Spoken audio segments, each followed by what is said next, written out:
I got to do 1 week today. Ochanja Minas Junction. Yeah, Soludo, yeah, Dollar. Yeah, I don't have a few millions when I'm with that. 25 March 2024. It's unfortunate that this road washed away just after 1 week, and considering the fact that Soludo said these roads have a lifespan of up to 20 years. So what is going on here? The contractor must be held to account. He must rebuild the road. The government should stop wasting taxpayers' money on roads that do not last. How can they justify 1 week? They must learn something from this event. We've not even entered May, June and July, the thick of the rainy season, and we are seeing this. Roads are washing away already. The road, that Eureka road, the new road that Soludo did, the road is flooded now. The road is set to be completed, but look at flood everywhere. Is it the kind of road Soludo solution is given to an area? Looking at the flood, you will see that the drainage systems are not adequate. They can't contain the water, which led to overflow. So they should do something now. They should make sure it is deeper if it can be widened. Anambra has an advantage, especially on Onitsha. It has a natural drainage system. When it rains, all the flood water flows down to the River Niger because of how the terrain is slopey towards the River Niger. So this should not be happening in Onitsha if drainage systems are adequate. No matter the high quality of a road, once that road is exposed to flood water, it's just a matter of time. All the roads will be washed away.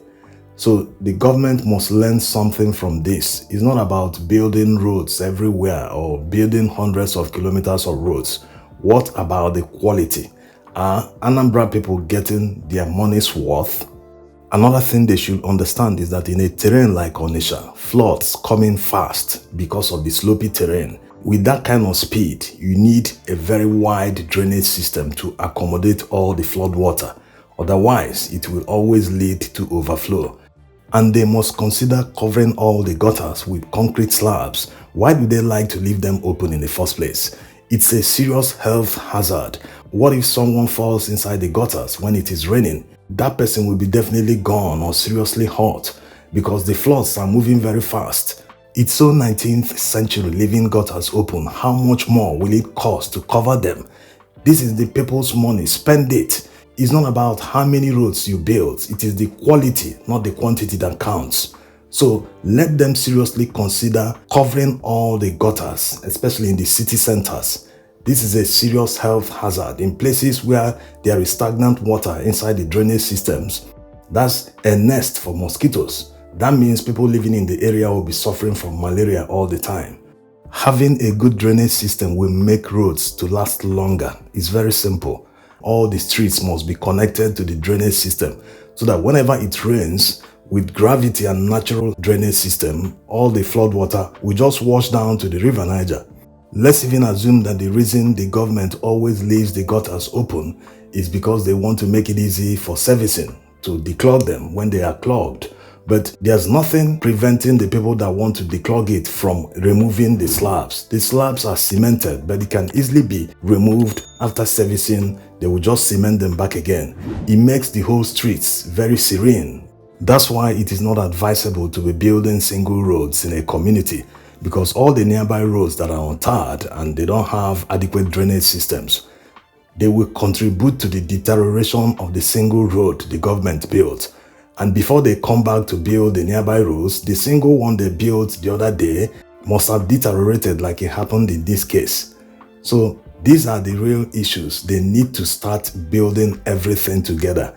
If they come to Onitsha, for instance, they focus on the entire main market area, all the connecting roads. They must build all of them at once. Build wide drainage systems because they know that the terrain in Onitsha, there is fast floods. So they need wide and very deep drainage systems to accommodate all the flood water so that it wouldn't be overflowing onto the road, because if it overflows onto the road, it's also a risk to road users. They can wash away cars or even people. So these are simple things they need to be doing. That's why all the road works should not be given to contractors, because it is much more expensive to use contractors. There's nothing wrong in building drainage systems. Gutters can be done by the Ministry of Works. can buy equipment for them, buy diggers for them, let them get farm work. There's a farm work that huge contractors use to build gutters. They will just set the farm work and cast it at their base. They will now ship it to the street where it will be laid and cemented. It's very easy for them to do. The government should seriously consider that, because you can't just be paying civil servants to do nothing. They will just be handling files and running around doing nothing. They have engineers and architects. If they don't have enough, they must employ more so that they will do some of these jobs by themselves. The cost savings alone will be very high for the government. Thanks for watching.